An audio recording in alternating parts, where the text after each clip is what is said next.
This video concerns a sludge pump with improved valves. It is a work in progress, but I think we've got some good things here.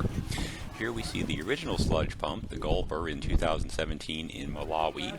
It worked well until the valves clogged with trash. So what about something similar with two valves and a piston, but with valves that resist clogging, such as these valves, which are the types that I used? With a clear plastic body, you can see the valves opening and closing, and sometimes even hear the valves closing. Here I am putting trash into the inlet basin, and then pumping. You can see the valves opening and closing through the clear bodies. There goes the beer bottle, and there goes the orange shirt.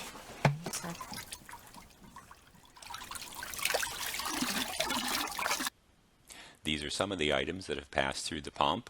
Soft items pass through more easily than hard items, but hard items also pass through. This is a test with slightly thick simulated sludge, water, potting soil, and bentonite clay, pumping at about 90 liters per minute. Thick sludge does not work, but slightly thick sludge does. Here we are in a transfer station in Nairobi, pumping up from about 1 meter down.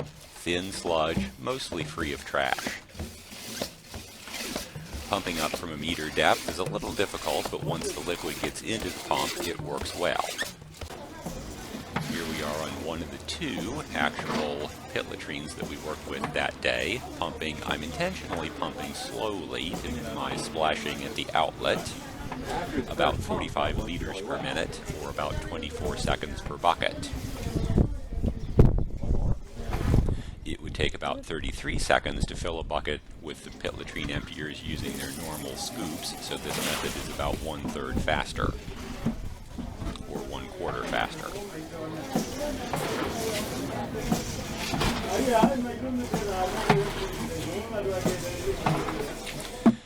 This is the current version of the pump. It has a wooden base on which the operator stands. When you're pumping up from some significant depth, that's important because the inlet suction hose gets very heavy and it will slide the pump backwards if you don't have a lot of weight holding it down.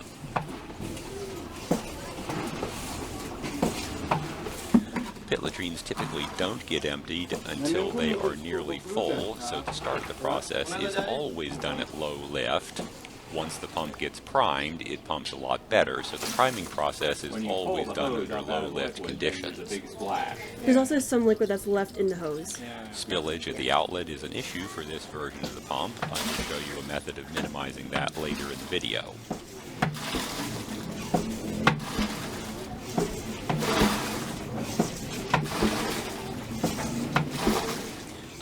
Spillage, it always helps if the pumper is actually paying attention, unlike what I'm doing here. Wasn't paying attention. That man should be fired. I'm fired. You are very fast. Then one of the pit latrine emptiers wanted to take a turn, so we let him take a turn pumping away, and of course he was paying attention a lot better than I was. Together, we pumped about 2 barrels in less than 20 minutes, a good bit faster than it would have taken with their normal scoops.